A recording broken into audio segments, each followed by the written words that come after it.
Anne says, I've been learning about proper food combining and wonder if you have noticed a difference when you or your clients adhere to some of the basic principles. Thank you.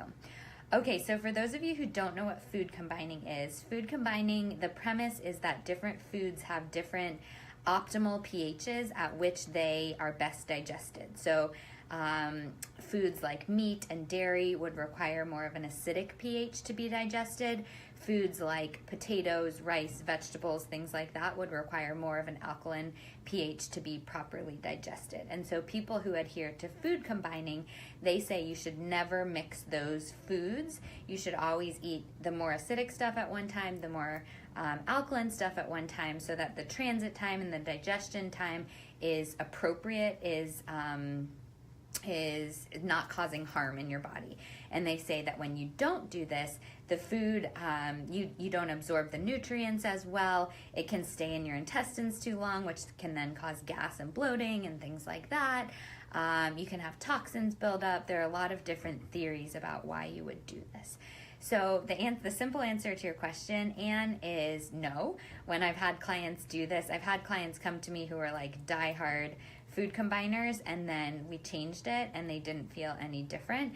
And oftentimes they got healthier. They experienced the results they were wanting when they stopped food combining. I'm not saying it's bad necessarily. I'm telling you that my experience has been, I have not had results with clients. And for me personally, I've actually never tried it.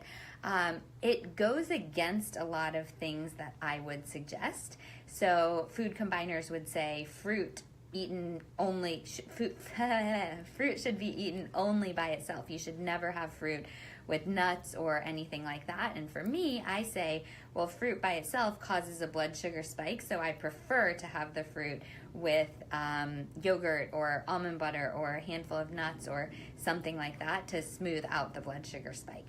They would also say, some food combiners consider veggies a neutral, but some hardcore ones would say you should never have like meat and veggies. You should just have meat all by itself, nothing else at that meal, and then a couple hours go by and then you could eat the veggies later. And certainly food combiners would say never have like rice and meat or something like that.